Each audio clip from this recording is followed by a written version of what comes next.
I am Elliot Gaskins, Managing Director of Share Strength, and I'm very proud to welcome you to this important edition of the Conversation on Food Justice series, our collaboration with Food and Society at the Aspen Institute. Thank you all for joining us on this call, and thank all of you who are also joining via the YouTube stream. I want to also thank Corby Kummer, Executive Director of Food and Society, your partnership for your great partnership, and all of my terrific colleagues at Share Our Strength, who through their support helped make this series strong. Special thanks to our internal working group, and especially Wendy Katbagan and Julie McNulty for their dedicated efforts. Two quick notes. We want to have some nice interactivity today and hear from as many of you as we can. So please submit any questions throughout this conversation.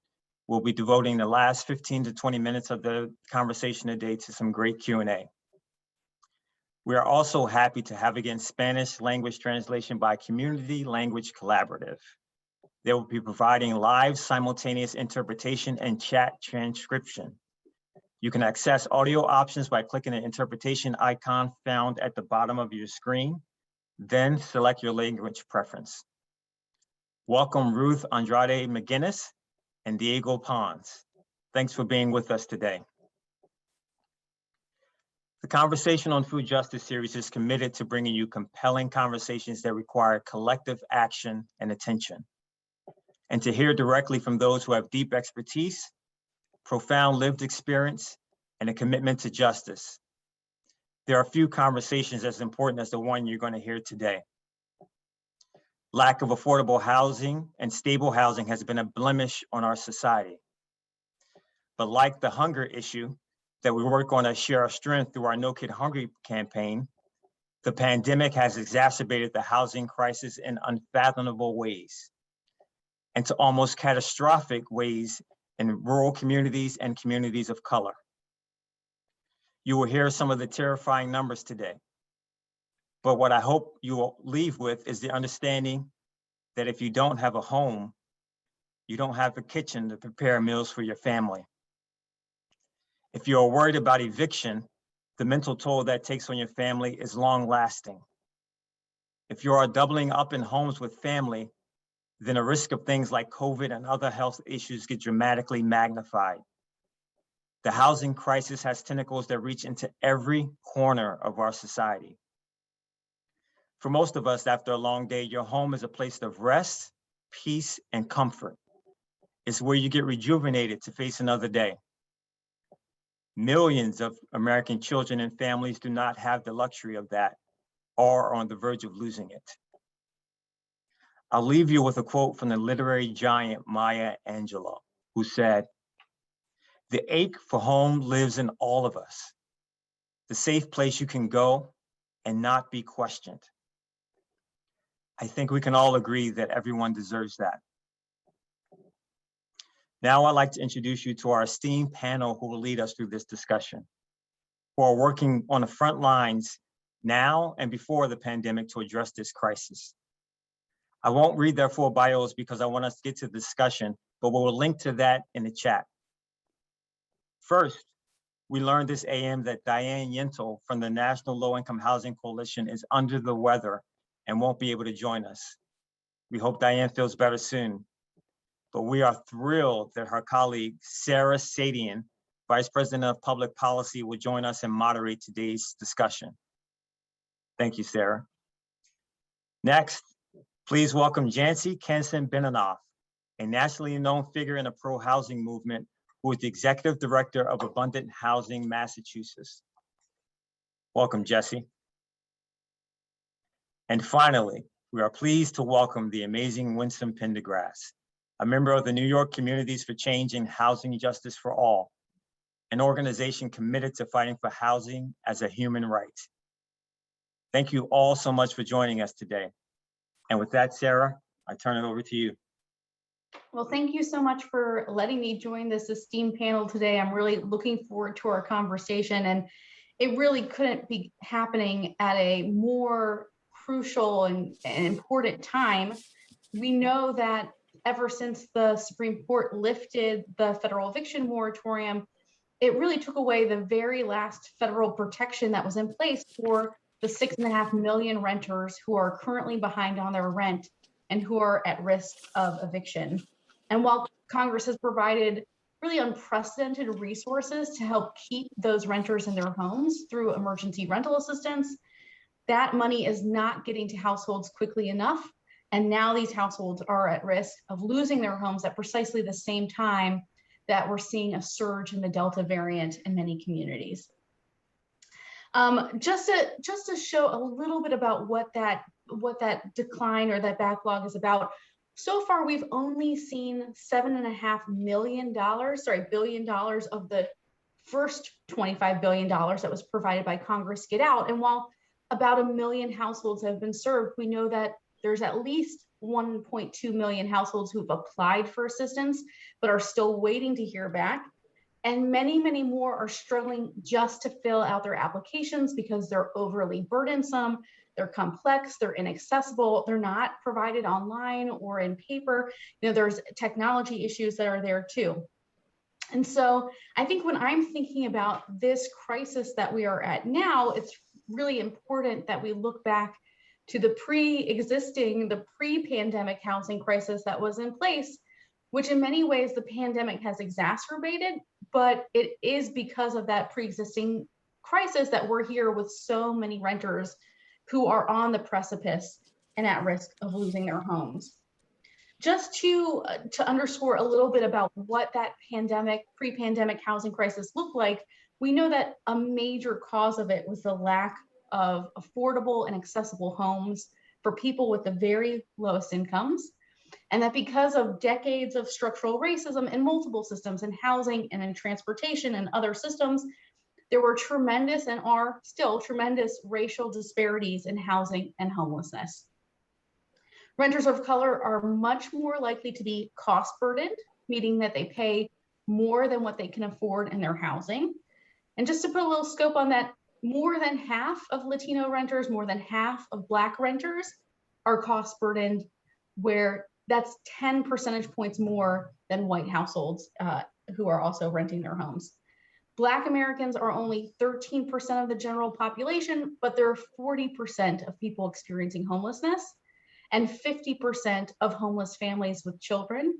And that's not just because of income variability, it's because of this deep structural racism that's in our housing markets. Of course, we all know that the pandemic itself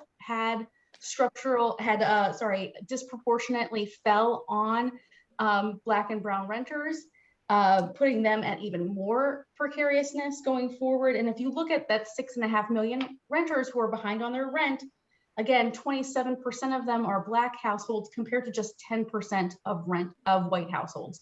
So you can see that already we're on the cusp of what could be a huge wave of evictions that would impact families today and for generations to come. So I think that's where I want to start with Winsome. I'd love to hear more about what your work looks like to prevent evictions, both before the eviction moratorium was lifted and now that it's no longer in place. Thank you very much. You have said it so perfectly. I don't know what else I can add to that, but my name is Vincent Pendergrass. I'm a member of New York Communities for Change and the Housing Justice for All Coalition, where renters across the length and breadth of New York State has joined together because the housing situation in the state of New York has been going on for so long. I normally tell people that I got prepared to fight housing way back in 1977, a 19-year-old girl living in Jamaica, moved from rural Jamaica to the city of Kingston, got to see a movie called Claudine, and I was shocked at what Claudine's situation was. But I had no idea that I would be sitting here today in Brooklyn, one of the boots on the ground persons, shouting, screaming, lobbying, getting arrested for the terrible housing condition that our state is in, and it's not just New York State, it's right across America, but I can speak of New York. Before the pandemic, there was 92,000 homeless people in the city, the 5 boroughs. Just let that sink in. And we, all the fighters, boots on the ground people, we lobby in Albany day in, day out, month in, month until. So in 2019, we got some loopholes closed. That was a stranglehold on tenants. And a lot of tenants, thousands of tenants, did not even know that there were laws passed in Albany that was keeping a stranglehold on them. We asked for 9 laws to be passed, but then we got 7. We're thankful, but we still have some more pressing ones that we need to get passed, like good cause. A landlord can just come up and say, you play your music too loud, or you call 311 too often, I don't want you in here anymore. Or your kids make too much noise, I don't want you in here anymore. So we are now fighting to get good cause eviction, um, get laws passed so that we have a good cause to evict a tenant. Since the pandemic strike, it gets worse. Right now, for the count that we have, there's 95,000 homeless people. There were people who came down with COVID, went into the hospital. When they got home, they have nowhere to live. The landlord conveniently moved their stuff, put it into storage, and they are now out on the street. Then, as you know, the then governor closed the city, and we adhered to the closing of the city because the death toll was so high in our city. So we stayed home. Others go out to work because we know the healthcare people had to go out to work. The people in the restaurants, they had to go out to work. The people to deliver the food, they go out to work. And they go out to work in such extreme circumstances, leaving their families to the mercy of who know what. Thank God some of them survived. But as you said before, money was allocated to help tenants, but the tenants cannot get the money. Just think of a tenant living into a basement who is paying 3/4 of their monthly salary for rent.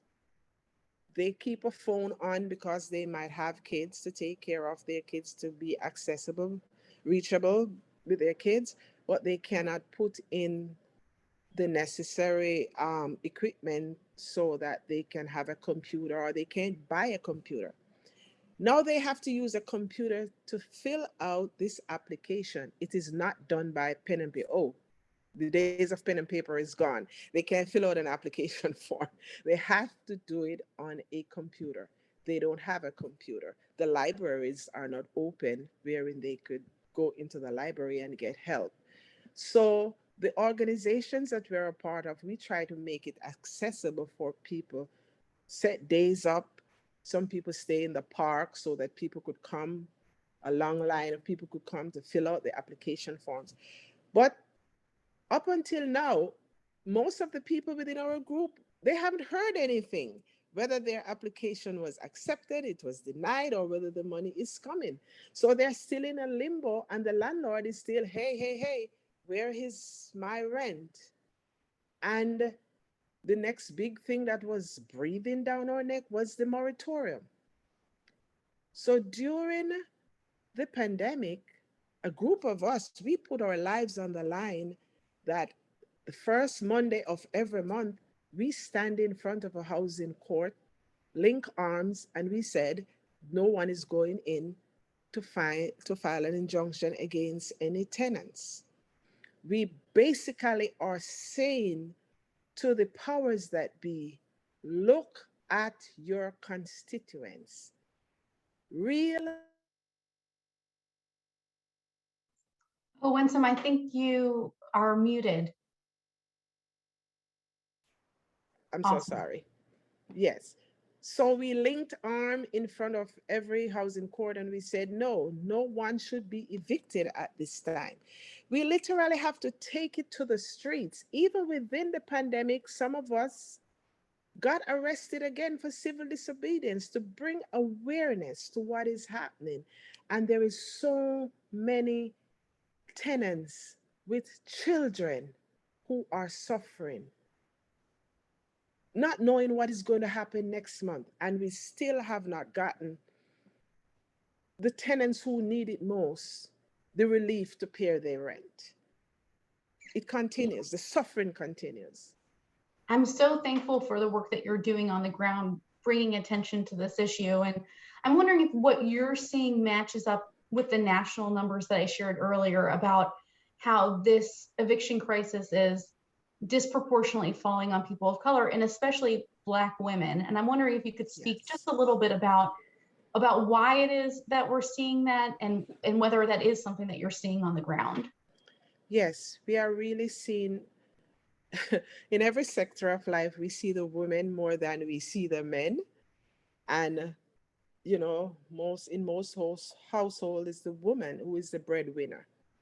It's the woman who goes to work, and then it's the woman who goes to the parent teachers meeting, and it's the woman who goes to church and praise God and whatever. And it's the woman who go to find the food to come in. And yes, it is, I see it around me in my community all the time. And women of all ages. I've seen seniors using their card to balance themselves while they go to and fro a food bank. I see the women who are doing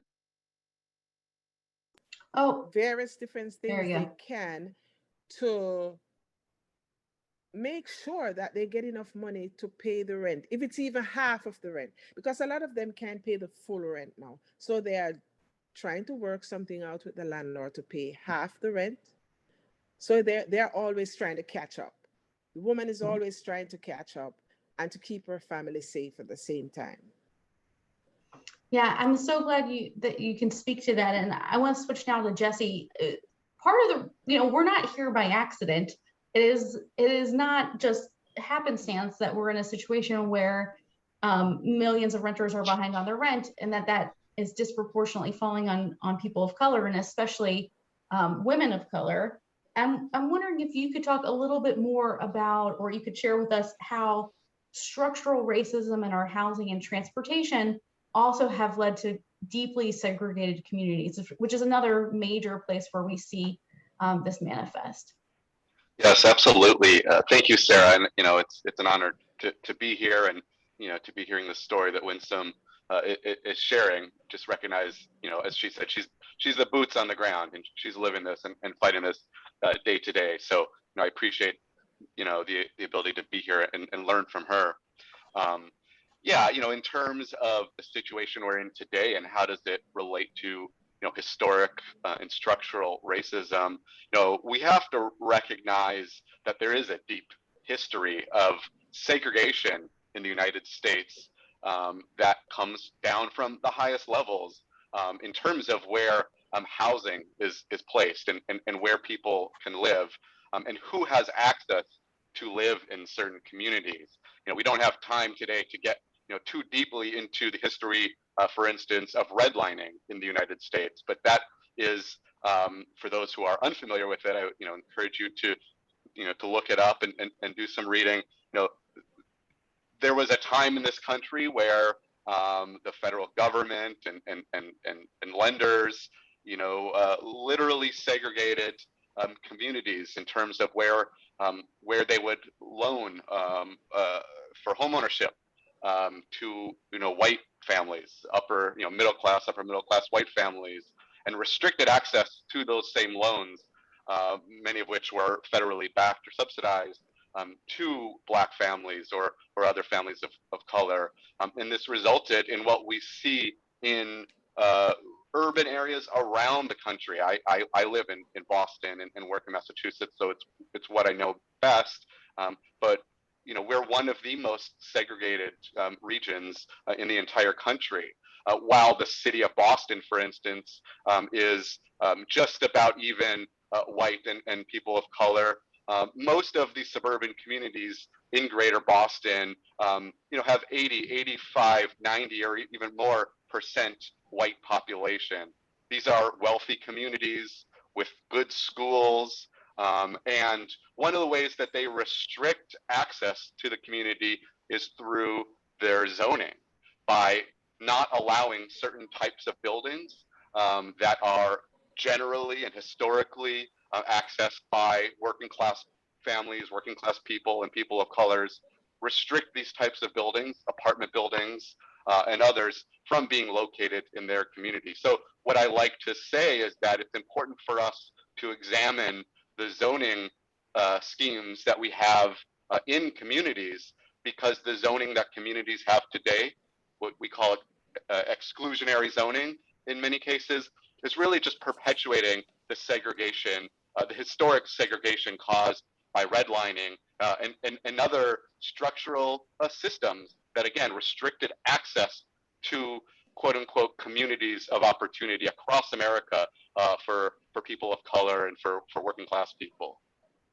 And so we really need to examine why we restrict certain communities, certain suburbs to be exclusively single families and make it incredibly difficult to build apartment buildings. And when you make it difficult to build apartment buildings, you're also making it difficult to build affordable housing. I want to be clear that affordable housing is not necessarily going to integrate communities racially, because not everyone who lives in affordable housing is necessarily a family of color, a person of color, but it is disproportionately occupied by people of color, and that's something we see here in the city of Boston and regionally here in Massachusetts, where there was some research that showed in the city of Boston, the average white family has assets in the areas of tens of thousands of dollars of assets to their name, whereas the average Black family in the city of Boston has assets of $8, $8 versus tens of thousands. So sorry, I'm go so ahead. glad you're bringing up the fact that just building more supply isn't gonna tackle the underlying structural racism that's in our segregated communities. And we've made a lot of progress, I think, in Congress. There's now members of Congress, both Republicans and Democrats, who are looking at zoning. They want to make zoning changes or put pressure from the federal government onto local communities to address zoning. There's lots of conversations about increasing housing supply. But I'm wondering what recommendations you have to make sure that when we're doing that work, we're really centering equity and racial justice at the same time, and not using those resources in a way that re-entrenches that racial segregation. Yeah, I mean, a couple things. I and my organization are focused on what is a supply disparity here in Massachusetts. There is research that has shown that in order to just meet the population growth of Massachusetts, we need 430 new homes just in the greater Boston region in eastern Massachusetts by 2040. And we're on path to fall 100 or 150,000 homes short of that demand. So when we have that supply disparity, the problem is wealthy families, often newcomers, are able to outbid existing families, working class families, for the housing that exists, whether it's long-time existing or newly produced housing. And so that's why we do need to have a conversation about just this gap in housing between the numbers of households in places like Greater Boston or the New York metropolitan region and the number of homes that exist. But you're right, it's absolutely not just a supply problem. And as you said, we need to center the voices of people who are disproportionately impacted by that. And we need to listen to whether it's community organizations like Winsom's and the policies they are fighting for, and bring them into the conversations, both around zoning reform and housing supply, but then what are the other policy mechanisms we can take? I look to the example a couple years ago, obviously even pre-pandemic, of the state of Oregon, where they coupled a rent stabilization or rent control system for the state with some upzoning and allowing more housing production in more communities across the state. I'm no expert in what the Oregon policy looked like, but the opportunity to couple those both supply challenges and tenant protection, anti-displacement mechanisms are very important. You know, we've seen, I believe, unnecessary conflict between some of those who are focused on housing production in this country and versus those who are focused on anti-displacement. But I think they can coexist. You know, one of the things I wanted to mention is the situation with eviction policy here in Massachusetts. As an example, we have a very outdated eviction system in Massachusetts, whereby, you know, as long and you know, I'm no expert on what the eviction system looks like in other states. It may be similar, but in Massachusetts, if any eviction is initiated against you, even if you are ultimately not evicted, or the eviction doesn't even go into housing court, it stays on your record for good. And not only that, if you are a minor child living in a household who has had an eviction case initiated against you, again, even if you're not ultimately evicted, as a minor child, that eviction stays on your record forever. So, you know, we have endorsed an initiative called the Homes Act, which is currently pending in the Massachusetts legislature with support of anti-displacement groups and some Boston city councilors to reform that eviction system. And essentially, you know, I've said it works like the credit system in the United States, where if you mess up your credit over some years, you can repair your credit and have access to credit again.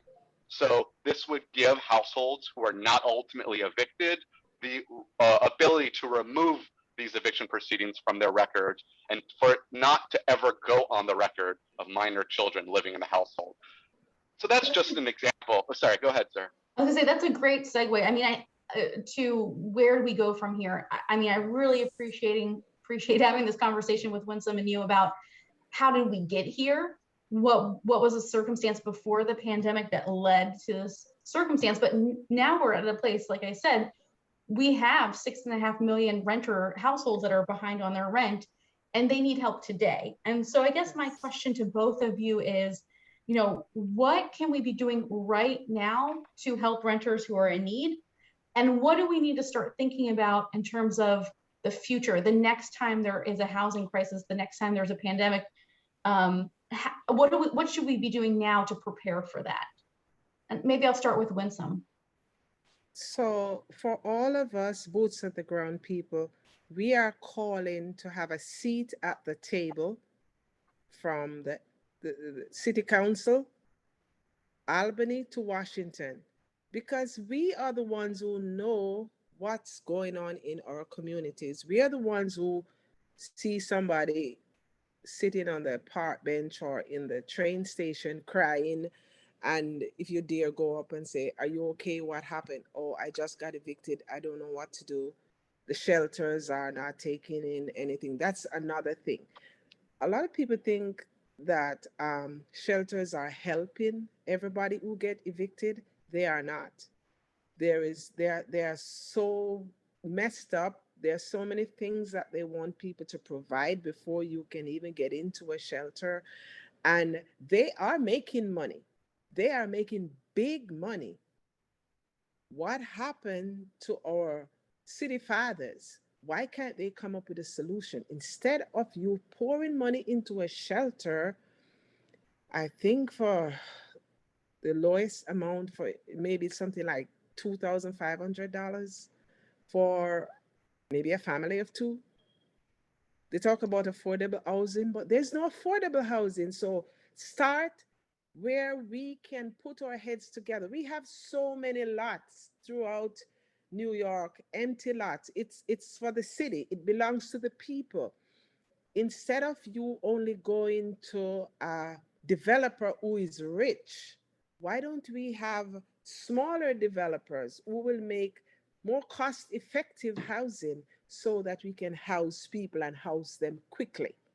I love the point that you're raising, Winston, because I think a lot of people assume that there's a lack of resources and that's why we're not building affordable housing. But the truth is, we know what works. Exactly. And what works happens to be really cost effective of an investment. We have to build that political will to get the changes Exactly. that we need. And so, Jesse, I'm going to come back to you. You mentioned some of the changes you're looking for at the state level, but I'm wondering, what else could we be doing right now to help renters? And maybe what do you think we should be doing looking forward? Yeah, we need right now to be helping renters access the aid that is there. And we need to help communities and the policymakers understand the need to expedite the distribution of the resources to the people who are in most need, and listen to community members and organizations like Winsom's who are saying the way that the application process is going does not work for the people who are in the most need. And we need to hold our elected officials accountable.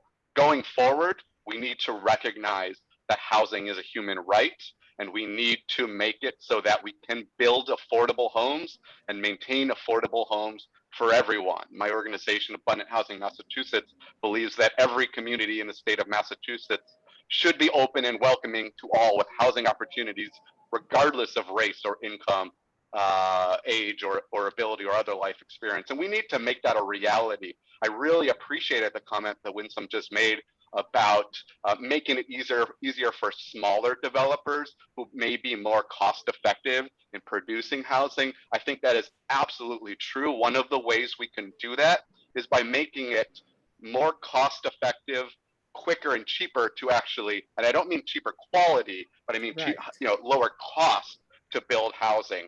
The red tape that governs the construction of new housing, certainly in Boston and Massachusetts, and I would suspect in New York City as well, adds up. And it means that only those developers that are the most well capitalized, with the most investors, who are most profit driven, can build in those communities. And so we need to think about how to expedite permitting, particularly of affordable housing.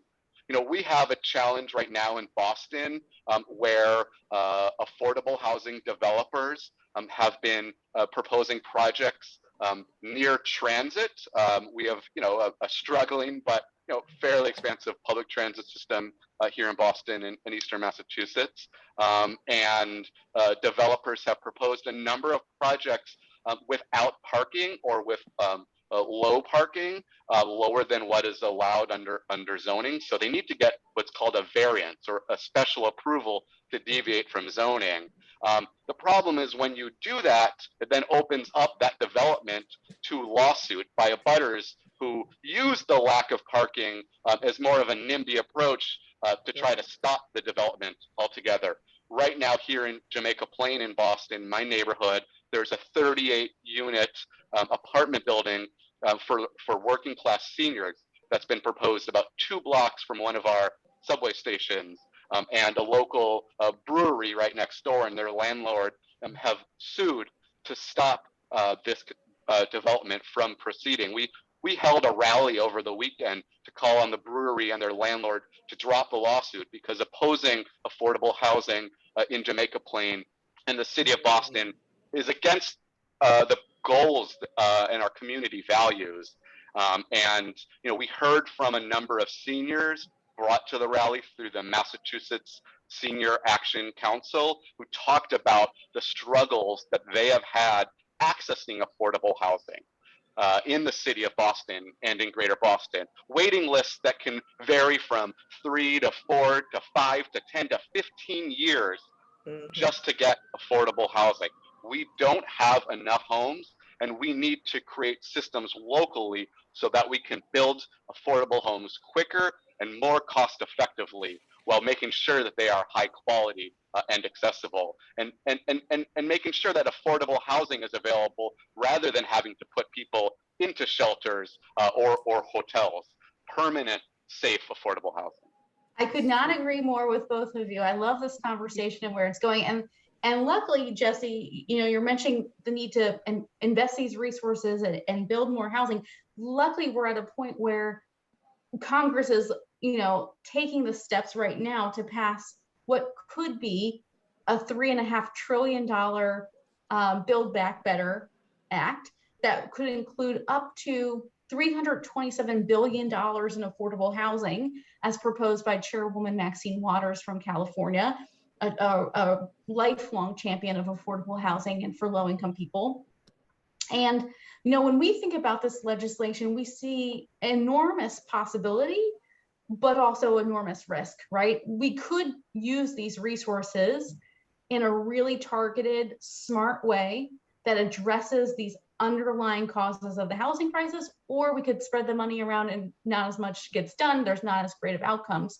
And so we've been encouraging Chairwoman Waters and Chairman Sherrod Brown to really focus on those solutions that are most targeted to where the need is. And so we're really pleased to see that the bill includes something like $90 billion for rental assistance, $80 billion to preserve public housing, another $37 billion to build more housing for people with the lowest incomes through the Housing Trust Fund, lots of other resources, resources for resiliency and green energy efficiency to homes. There's a potential here for an enormous amount of resources. And I'm wondering, of the possibilities that we have for spending this money, each of you, what do you guys think are the most important housing or anti-poverty measures that need to be included in this bill? And again, I'll start with Winston. Both things go hand in hand. The marginalized section of our community is suffering real hard. And it's as if the powers that be think that, oh, they don't deserve any better or they don't want any better. A happy person is a person who knows that they have a safe place to put their head and their children has a safe place to stay. And if politicians tell us every 4 years, get out the vote, get out the vote, get out the vote, the question I want to ask them is, when are you going to get the conscience to take care of your constituents? It doesn't take too much for you to pass the legislations and the laws and money to help the poorer sector of our community. Now that we have pulled all our soldiers back from Afghanistan, and we hear how much that war was costing for 20 years, what are you going to do for us now? That war is over. Thank God. Thank God for our soldiers who have come home safely. Will you now turn your attention to the poverty that has been existing for the past, 120 years amongst Black and brown people? Will you have the nerve to be human enough to say, let us take care of our resource? The best resources, the greatest resources is the people of the country. So let's see if the politicians are ready to take care of the people and to lift us out of poverty. We don't want a handout. People keep saying poor people want everything handed to them. We don't want a handout. We want the same God-given ability to live a good life with our children. I couldn't have said it better myself. I'm so glad that you so eloquently put what is at stake here. And I'm going to turn it over to Jesse too for some last thoughts about what can that bill include, what's most important so that we can move in that direction that Winston's speaking about. Absolutely. How can I say, I can't say it any better than Winsome, but I will also say I often look to the guidance of the National Low Income Housing Coalition when it comes to the federal policy and what we should be advocating for. So, I thank you, Sarah and Diane and your team for all the good work you do. I think one thing that comes to mind is the impact of direct assistance to people. on a parallel track, I know over the last couple of months, the federal government has been providing direct payments to families with children. And I believe the research has shown month to month, there has been a noticeable decline in family poverty in the United States because of that direct assistance. And so whether it's cash payments to families or direct rental assistance, I think it needs to go to the people who are in most need. And to the point that I think Winsome was making, I'd love to see that paired with other initiatives from the federal government to make sure that local communities, particularly in high cost regions like Boston or New York or San Francisco or others, are reforming their local policies, zoning, building regulations, things like that, to make it a little bit more cost effective to build new homes, so that we're giving assistance to families to pay their rent. I would love to see an expansion of public housing and Section 8 programs in this country, although that's a broader conversation. But again, I think direct assistance to people paired with the federal government either mandating or giving incentives to local governments to change the way that they regulate the construction of affordable housing, I think would go a long way to making sure we can provide homes for everyone in regions across this country. That's a great place to stop and turn it over to Q&A from the audience. So I want to encourage everybody to ask their questions. You have before you two experts who are here and who can provide you with their insight about what they think is needed or what the step forward is. I just want to quickly start with one question about strategies for preserving affordable housing, especially in rapidly gentrifying neighborhoods. Again, another issue that we see is disproportionately harming people of color. I'm wondering if either of you feel comfortable talking about what needs to happen in gentrifying neighborhoods. One interesting thing that I will suggest people take a look at is what's called 100 Homes. It's a program in the city of Somerville, which is a city right next to Boston, where the city and the local community development corporation, as a disclaimer, I did used to work for that CDC, but they're working in partnership to acquire housing on the private market as it becomes available. So, the triple decker, the 3 flat homes, which are very ubiquitous in greater Boston, housing types like that, as they're sold by private property owners who might make a windfall because of the appreciation of real estate values in the city of Somerville. They're still paying market rate to acquire them, but then keeping them affordable for working class people to occupy, and not necessarily even applying the same cumbersome income verification programs that traditional public housing has, and also not with the same documentation requirements. So undocumented people are able to access this housing as well. So that's an interesting program to help take private property off the speculative market and preserve it as affordable, sort of in perpetuity. That's a great example. Winsome, do you have any insight about? I think our coalition is now drafting a resolution to be pushing for social housing. And as you know, in and around the 5 boroughs, there are so many abandoned buildings, and I guess the city would know who they are, belonging to, or if they are not all city owned, and we should to have a cooperative of people. Let's say, for example, nurses' aid who works in people's home.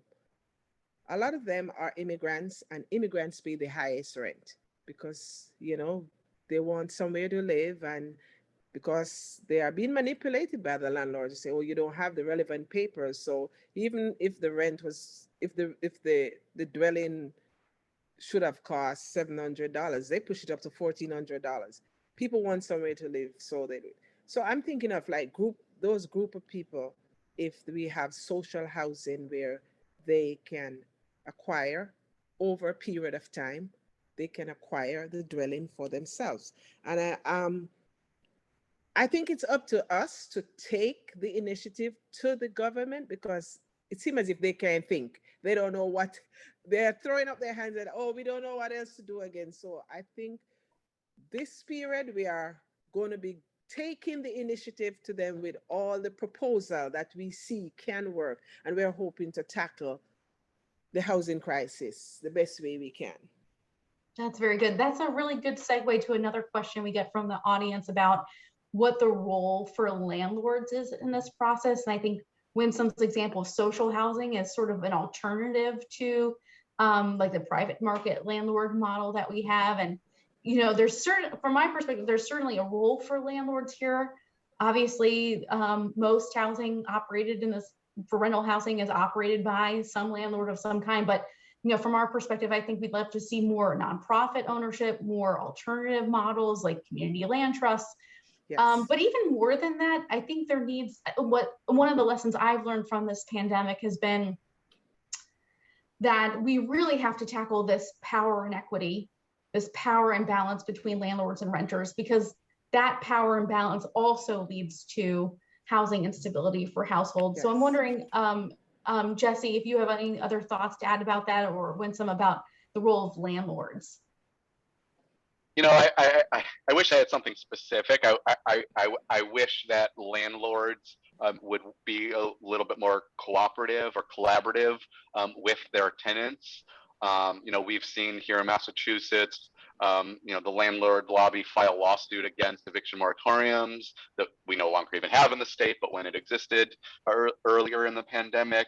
I've heard anecdotally about landlords who won't even take rent from tenants who are getting rental assistance, even if they have it in hand. There's certainly a problem. Yeah, and there's a long history. Oh, sorry, go ahead. I was gonna say, we're seeing that all across the country where landlords are being handed the check and they're refusing to accept it because they'd rather evict and charge higher rents. Exactly. Just please continue. And it's similar to the long history of landlords refusing to take Section 8. Which in some places, including Boston, is technically illegal, but it's very hard to enforce and hold them accountable. So I'm not really answering your question. I'm just expressing some frustration with the role that landlords have had. I recognize that in some cases there are small landlords who may be living off the rent. They're not necessarily wealthy, and they're living off the rent they receive. So when they're not getting rent for a while, maybe they are also at risk. But there's certainly been programs to help those property owners pay mortgages and some mortgage relief. I don't have a clear answer. I guess I just wanted to express frustration that it doesn't feel to me that like the landlord community is being cooperative in this, and I would like to see that change moving forward. Yeah, a lot of times when we having a discussion and we're mentioning landlords, people think that we are against landlords. The corporate landlord and the mom and pop landlords are two different people. Aunt Jessie, Aunt Sarah, they have their house. That's their income that they need to survive. The landlords that we are up against are the millionaires and the billionaires. They don't want to say they're millionaires and billionaires, but they are. Because when a landlord has 8 buildings in Brooklyn, 9 in Queens, and 10 in Manhattan, you want to tell me you're not making a profit? And those are the landlords who will not. They refuse from taking Section 8. They don't want to deal with Section 8 because they just want the big money, the big cash. And they try everything they can to take away stabilize, to push the people who are stabilized renters out so that they can jump on the market, the money market, and to make the big bucks. They turn a 1-bedroom into a 2-bedroom into a 3-bedroom. And they cram people in just like sardines because it's all about the cash. That has to stop. So we have to come up with another way of, if needs be, circumventing those landlords and come up with a better alternative, because the population keeps growing and we need to house people. A child cannot operate in school if that child is not coming out of a comfortable home. Same way with the food, the same thing with the food disparity. The same thing happens if the child doesn't eat a nourishing meal, the child cannot learn. It has to stop somewhere. We have to draw the line. I so appreciate this conversation. It's really great to be with other people who are focused on this so much. And I know there are other people in our audience who want to figure out how can they get involved? How can they be playing a role to address housing in their own communities? I'm wondering if each of you could share with us what is a way that people who are listening today can take action to help improve things in their communities. I am sure right across America, there is a housing group or a housing forum going on somewhere. Because of the pandemic, I sat one seat in my living room, let's say April of 2020. And I was doing Zoom calls, and the Zoom call getting larger and larger right across from Kentucky, Maine, Washington, D.C., all over. People were, as a matter of fact, people were looking to New York and like, yeah, you guys are doing some great work up there. Tell us how to start.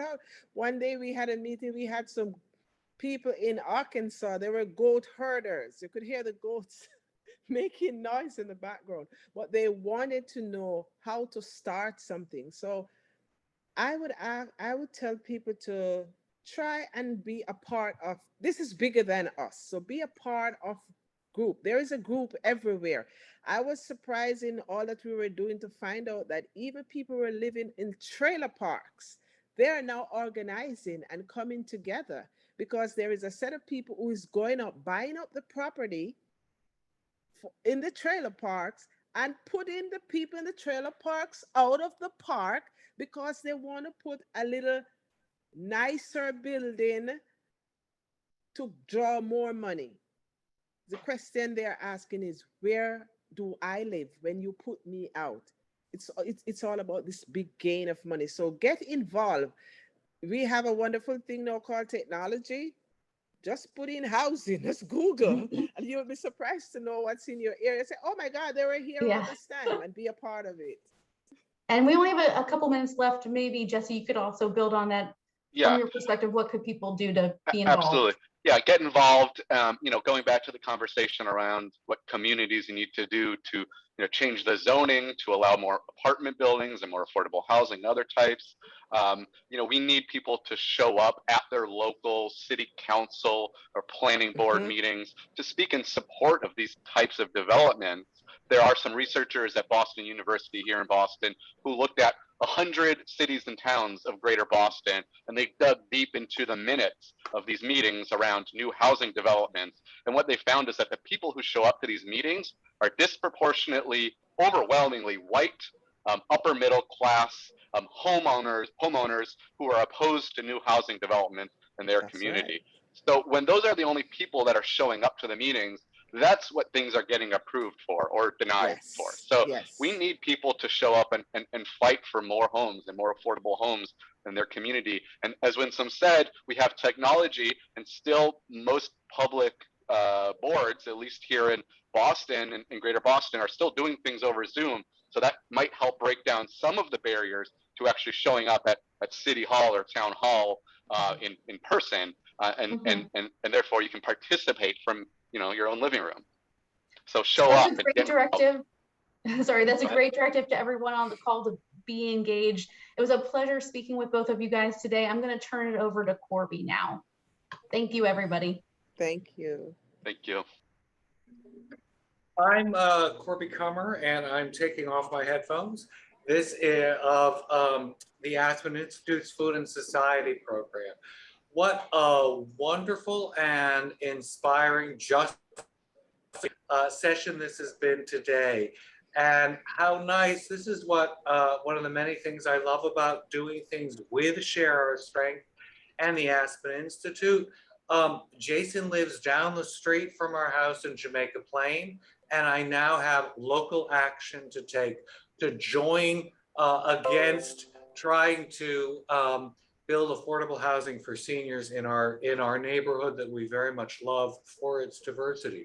The idea of a national context that Sarah was so beautifully able to give us Winsom's incredibly stirring calls for landlords, calls for much better options than shelters provide, I think give us all action steps to take. We will be giving you a call to action report that we'll be sending all of you. Thank you for joining us today. We welcome your feedback and suggestions. I'm so glad you were able to join us. Just send them to Food Justice, all one word, foodjustice@strength.org. I so treasure our partnership with Share Our Strength, and Julie, Wendy, and Elliot for the wonderful inspirational guidance they give us. I'm also very excited. They know that I've been pushing very hard for a food justice conversation on the country's justice system and food in prisons, and labor and food and the intersection with the criminal justice system. That should be happening in October. We want you to stay tuned. Join us, give us your suggestions at foodjustice@strength.org. Watch for our call to action. Thank you all so much for joining us today.